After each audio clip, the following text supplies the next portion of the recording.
Where is everybody? Where are they now? Deagbo, Team Nigeria, go for the gold medal. Hey, the gods are with us. Hey, we shall celebrate. Oh, my heart is merry.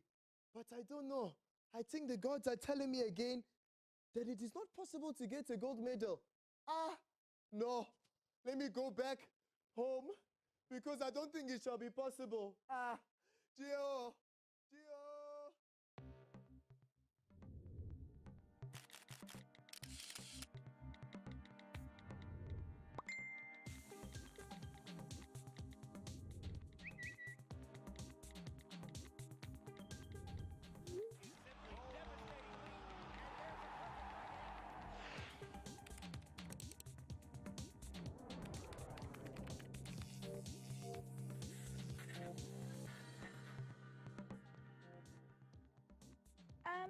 Baba, what on earth are you doing at the Olympics? And it's a week late, my guy. Are you serious? Anyway, it's time for hashtag Kwese Sports Time, Africa's sporting social media show for nobody else but you, the fans. Tonight we chat about racism in football, the Winter Olympics, and we jet over to Miss Mumbai in Nigeria for reactions from JJ Omojua. Then FIFA have expressed complete trust in Russia's ability to ensure a safe World Cup. After this past weekend's fan behavior, I'm not so sure. But before we get to it, Kenya long-distance athlete Francis Kiplagat passed away in a car accident in Nairobi last week. On behalf of Kwese Sports, our thoughts go out to the family, friends, and colleagues dealing with this very tragic loss. Well, as we always say in the business, the show has to go on. Remember, it is for you, the fans, so join in our conversation by visiting our social media platforms. You can follow us on Facebook and like us on Facebook. Follow us on Kwese Sports on Twitter. You can share your pics and opinions on Instagram. And for more information, visit our website at www.kweseespn.com. Now, as usual, we don't roll solo here on hashtag Kwese Sports. I'm joined by my hashtag Kwesified co-host, Arthur Bonacqua. King Arthur, how you doing? I'm doing the dance. Beautiful, doing great. Wednesday, my favorite show in the whole week. I'm happy to be here. But look, there's this big elephant in the room. It's been here for a couple of weeks. Okay. Who is this Baba guy? Oh, Baba CF. Well, twin brother, of course, of my twin brother. Who knew? Yeah, who knew? He finally decided to come onto the Kwese fight journey. So, I couldn't hold him back. The gods allowed him somehow to teleport into our world, and there's no ways I can keep him away. So are we going to be seeing a lot more of him? A little bit more of him. You'll see him now and again because, he's got to spend time with the gods, if you know what I'm talking about. So, yeah, hopefully so. Well, another new face that's joining us is our guest. Now, he is a former professional cricketer, imagine that, born and bred in Harare. He completed his Bachelor of Arts degree in Media and English and then went on to become the media officer for Zimbabwe Cricket. Extremely enthusiastic about public relations, sports broadcasting and journalism, he now finds himself pursuing a career in broadcasting and is currently part of the news team right here at Kwese Sports. A staunch Manchester United fan, glory, Man United. Welcome to hashtag Kwese Sports, Professor Prosper Mafazaspan. You might as well be a professor. Yay. Oh, thank you. It's a pleasure. Thank you guys for having me. It's a pleasure being here. Hey, you're looking good, Looking man. good. I am. Habari Gani, Molweni, Hey. Makadi to the rest of Africa out there. Man, he's showing off now, Yeah, Nandi. sure. Because I called him a professor and I was just running with it. Prosper, first of all, tell us where it all started up to where we are right now, career-wise. Okay, cool. Where do I begin? Like you rightly said, grew up in Zimbabwe, a small town called Chinoy. My grandfather raised me. We didn't have much growing up, so for us, it was all about finding a way of getting out of the projects, so we tried everything. Be it sports, be it education. And the way it actually worked out is I just rocked up to the cricket nets and had a go at my heroes. There was Henry Olonga there, Andrew Flower, back in the day. Those guys, they really held it down, and they noticed some talent in me. I mean, actually, Bill Flower, Andy and Grant's father, he's the guy who actually handed me a pair of cricket boots. Wow. And then before you know it, I had a professional contract. Before you know it, I was climbing in these big aeroplanes, making big noises, and I had no idea what it was about. They told me I was good enough to be there. So I just rode the wave, and then, yeah, here I am. Oh, doing quite well for a Manchester United fan, I'm going to have to throw that in there. But talking about your career as well, tell us about your passions and your motivations. Well, I'm really passionate about altruism. I like the notion of the moral obligation to help the distant other. So in my spare time, I'm involved with this non-profit organization called Girls Are Us. So basically what we do is we source sanitary pads for the underprivileged little girls out there. You know, you'd be surprised that, you know, access to, you know, those basic hygiene fundamentals are not there. You know, so it's a cool project that I'm involved in with a team back in Zimbabwe. You must check out the Facebook page as well. You know, if you are willing to give a hand, you're more than welcome. Absolutely, man. sounds like a great initiative. Now, other than cricket, what are your other favorite sports? Well, like you rightly say, I'm a big football supporter. I can literally spend the whole weekend watching football, sitting in. And Manchester United, I just fell in love with their values. You know, they're in it to win it. You know, that's the whole point. I was just waiting for Arthur to throw something Oh my in goodness, there. yeah, well done on that 2-1 victory, by the way.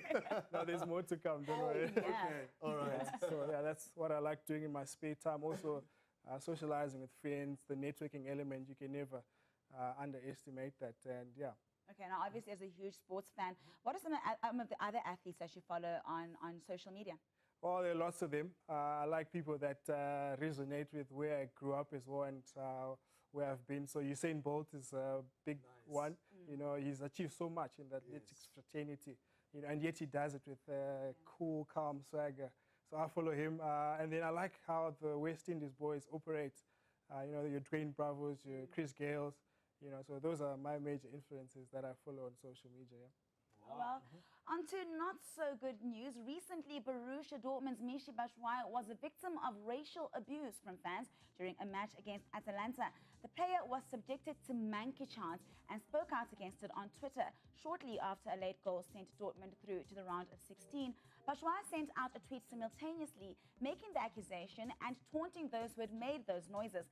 2018 and still racist, making monkey noises in the stands. Really? That's what Batshuayi wrote with an accompanying face palm emoji. Hope you have fun watching the rest of the Europa League on TV while we are through. He then concluded his tweet with the two hashtags, hashtag say no to racism and hashtag go watch Black Panther. I cannot believe in this day and age that racism in football is still so prevalent.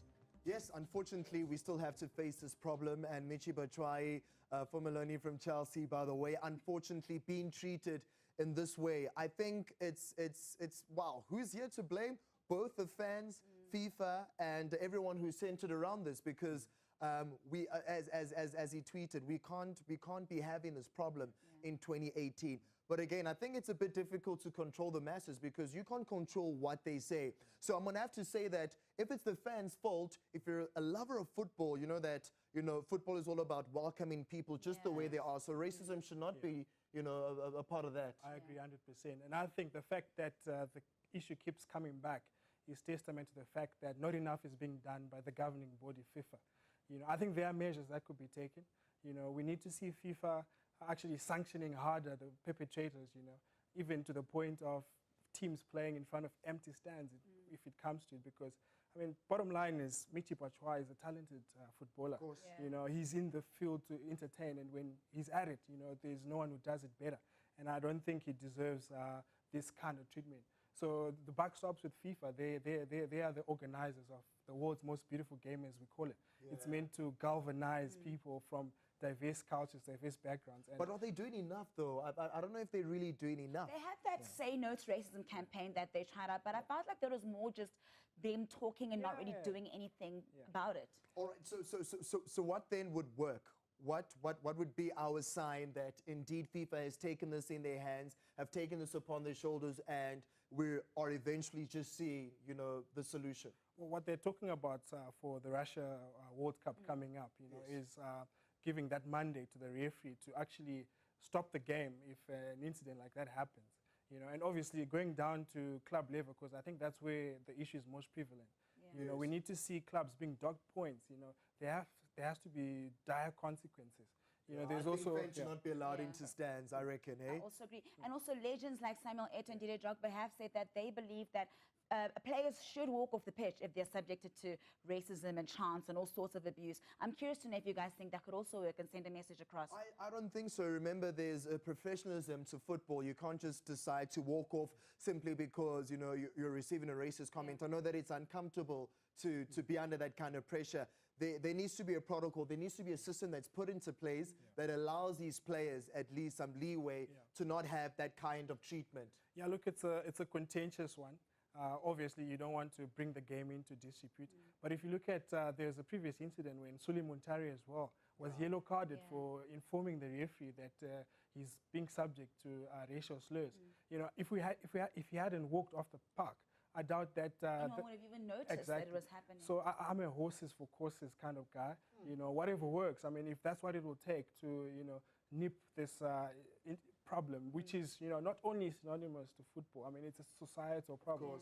But, you know, football, like I said, is meant to bring people together. Absolutely. And, And well, teams are being investigated. Atalanta is currently under investigation for that incident.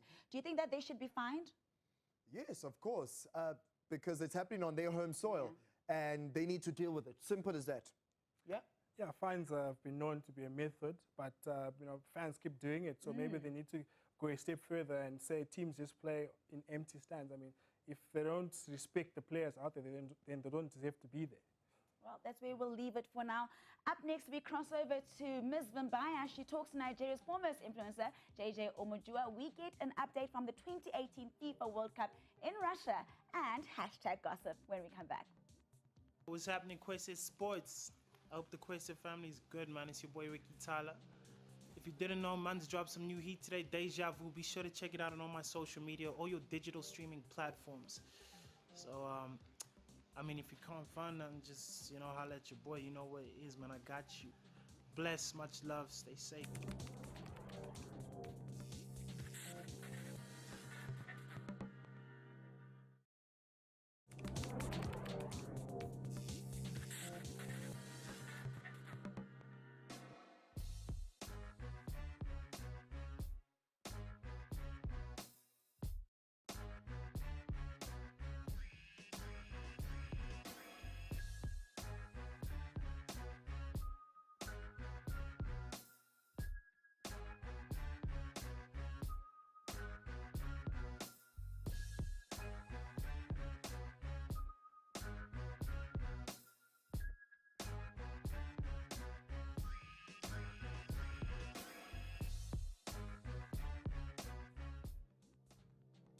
Now, desperate times clearly called for desperate measures during Chelsea's defeat to Manchester United.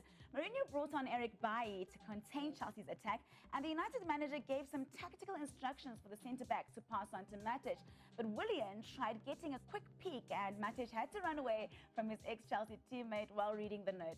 I don't know what you guys think, but wasn't that whole note thing a little dramatic? Couldn't you have just verbally told him what to tell Matic? Right, I'm sure Mourinho was like, hey, good one signing for United and making sure that you can get an upper one, of course, against Chelsea. 100%. I mean, Mourinho has actually been known to divert the attention from the players. So I think it was just all mind games. You know, I bet my bottom dollar there wasn't much written on that piece of paper. That's just typical Mourinho things. Well, if you've just joined us, I don't know where you've been, but you've missed out on a heated conversation about racism in football. We got to know our esteemed guest, Prosper Twanu, and we had a whole conversation about everything really in the world of social media. And remember, guys, this is for you, so make sure that you join in the conversation on our social media platforms. Well, it looks like Ms. Vimbai and her guests are ready for us with a following of over 500,000 across social media and a timeline that is consistently bold, opinionated, and just a tad controversial. It is no wonder that JJ Omojua is often engaged by politicians and corporates to get their message across. He chats to Ms. Vimbai about his vocal reaction to the headline, Simi disappoints the first ever Nigerian skeleton athlete, Simi Adiagbo, after her finishing last at the Pyeongchang Olympics. The million-dollar question Vimbai poses to him is, should qualifying for the Olympics be celebrated as much as winning an actual medal? It's another bright and sunny day in Lagos, Nigeria, and I have the honor of sitting down with the influencer's influencer. Now, when this man coughs on social media, Nigeria catches a cold, literally. Omojua, JJ Omojua, how are you today? I'm very, very fine. Thank you for hosting me. It's a pleasure. No, it's great to have you. I know you're a very busy man, but let's get straight into it. I saw something you posted specifically on Instagram concerning Simi. Now, she is the first skeleton athlete from Nigeria. Of course, she traveled to the Pyongyang Olympics with the bobsled team. And this particular headline read, Simi disappoints. And you posted it. Tell me what you wrote under that post and where it was coming from. So I was on Twitter and I saw this post. I saw the image, Simi disappoints. And I thought it was Simi, the artist. And I'm a fan of Simi. Yeah. So I was interested in the story. Then I saw the picture. It was Simi Adiabo, the skeleton athlete. And like, what do you mean disappoint? So I read the story and it was because she had finished in a position where the writer didn't expect for her to finish. Simi and the bobsled team were representing Nigeria for the first time. It was, they were making a pathway that they are trailblazers. And you have to put it in that context. When a country qualifies for a competition for the first time, especially a competition that never paid attention to and its people do not even know exists, say a company qualifies for the FIFA World Cup for the first time, or the African Nations Cup, or the European Cup, or whatever competition for the first time, you put the country's ranking in perspective. So if that country goes and loses 3 matches, you don't say disappoints, you give them a hero's welcome, because they've done something that nobody in your entire country has ever done. There was no place for disappoint in our story. Well, let's talk about the other school of thought, right? There's a lot of celebration and fanfare happening around the bobsled girls, which, you know, collectively includes Simi, but they haven't won anything. Now, aren't we perpetuating a culture of mediocrity by celebrating people for just attending an event as opposed to encouraging them to go and win and bring back some medals? These girls just came together in September. They did not practice in the snow until just weeks before the competition. It's different from when you run or you do triple jump and the conventional stuff that you can find the tools everywhere. The tools for this game, they are exclusive. They are not things you just pick up. In fact, they were practicing with a funny tool before they started to use the real tools. And that's what I'm saying. Look, these are heroes. They picked themselves up. They could not compete without a federation. So they had to create a federation, a bobsleigh skeleton federation of Nigeria. They had to put somebody there as leader, as president. I think it's Solomon Ogba. They had to do, so they weren't just playing as athletes, they were also playing as administrators. They did everything they had to do to compete, not just on the field or in the snow, but to also compete administratively, because you don't just appear in South Korea to say, oh, I want to represent Nigeria. They did everything that had to be done. Normally, in the same world, your business as an athlete is to practice and practice and practice, and everything that needs to be done on the other side is not your business. Look at the fact that people like Ellie could celebrate them, it just says everything, because they understand that for this country, Nigeria, it's first of all about participation in this particular Olympics, in this particular sport. Guys, it's time for us to have your say. Should we celebrate the Nigerian bobsled and skeleton athlete for qualifying for the first time, no matter what position they came out? Or should we be patient with our celebrations and wait until they bring back a medal? Let's have your say. We know exactly where JJ Omojua stands. From us in Lagos, it's Miss Mumbai. Have a wonderful evening. Well, thank you very much, Ms. Mumbai and JJ Omojua. Guys, I absolutely agree with everything JJ is saying. I think that it is being way too hard on these ladies that have made us so proud to say that they're disappointed. Yes. Yeah, I think journalists will always find an angle, and, I don't think we can ever take away the impact that these ladies have made on the African continent. I mean, where I come from, I've been seeing pictures of young kids, making bobsleighs out of card boxes. That's the kind of impact that these women have had. But in saying that, once you're there, you want to be competing. You want to be in amongst the medals. So I think the conversation Africa should be having now, yes, give them all the credit they deserve because they're trailblazers.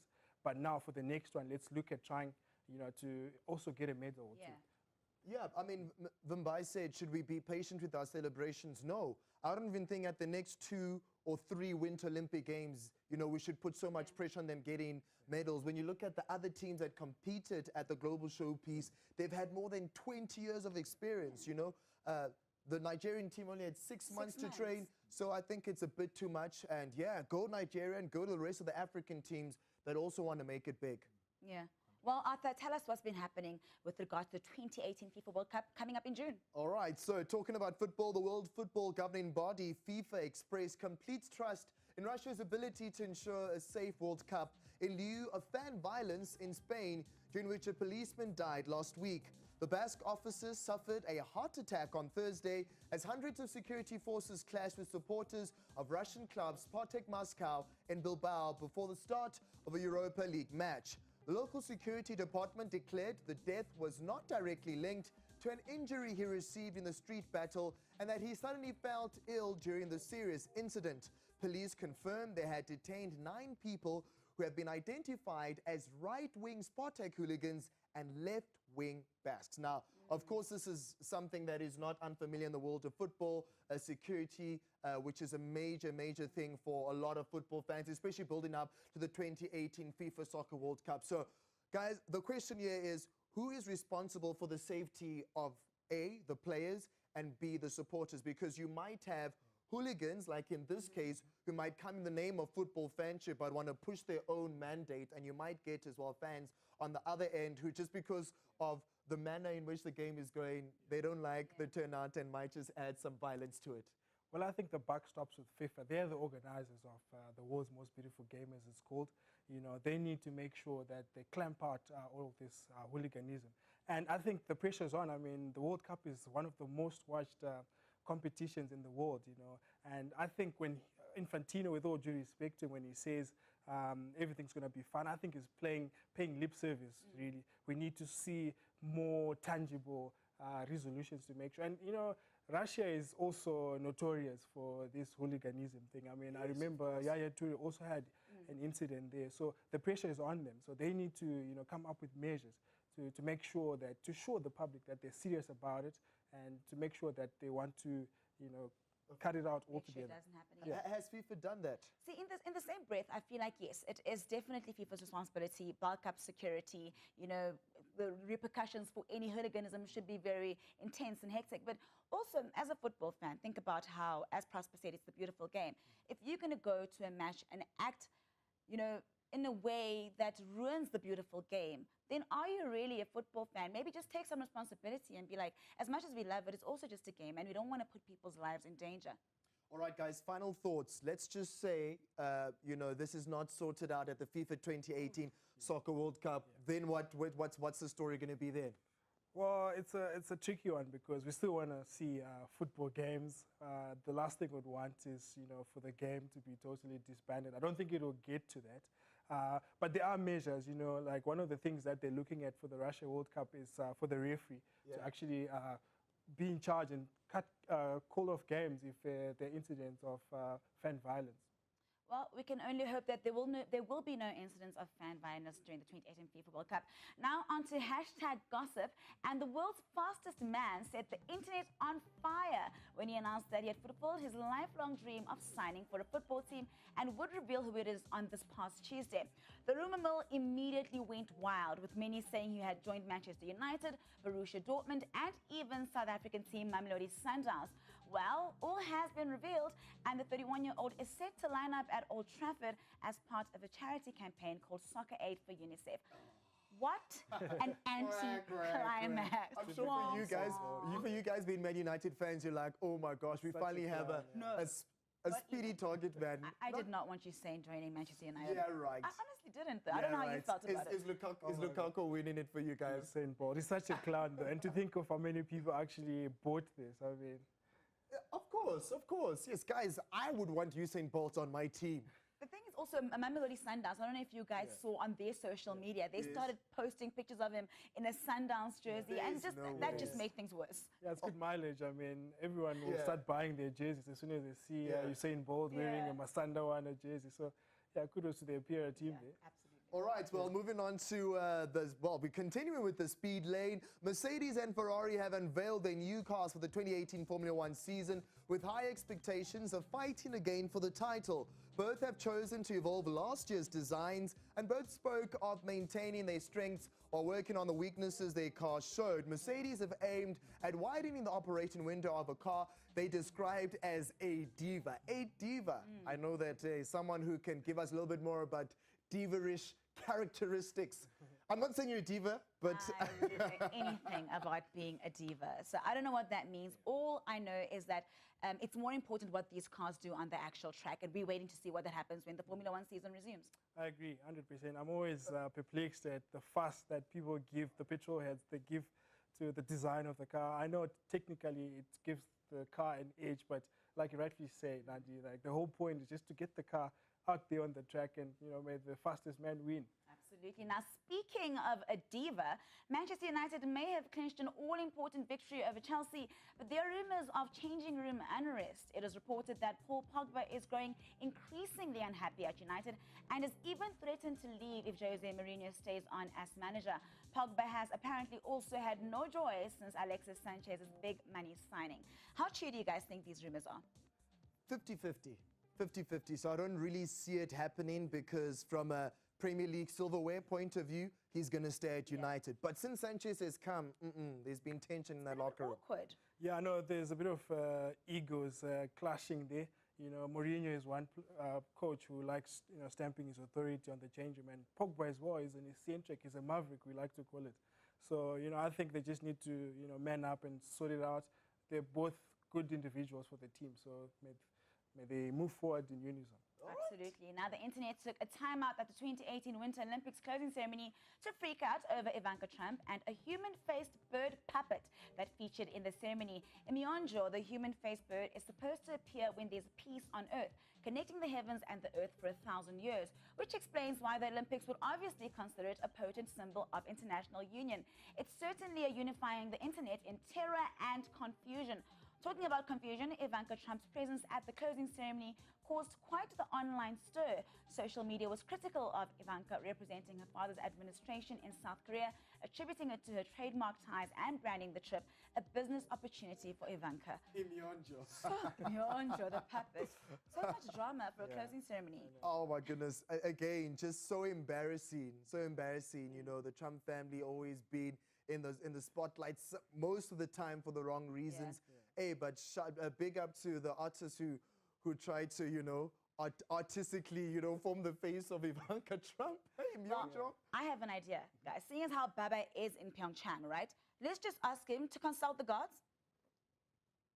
Arturo, Nandi, I shall consult with the gods. Well, there we have it. He's going to give us some feedback, hopefully, very soon. No, let's rather have him stay with the gods because we know what happens when he comes back from that awesome session that he has. Yeah. Well, guys, believe it or not, it's over. Time flies when you're having fun. Prosper, for everybody that's going to try and reach out to you, follow you a little bit more, where can they catch you? Well, my social media handles are Prosper Chanu on Facebook and Prosper_Chanu on Twitter. Please do give me a follow because my number is a bit shocking at the minute. Not after this show. Arthur, it's always a pleasure. I'll see you soon. Oh, thank you so much, man. Always have fun on the show and can't wait to see everyone next week. So, yay. Yep, we will be back again next week, Wednesday. Remember, we do want to hear from you, so use those social media platforms. From all of us, see you next time.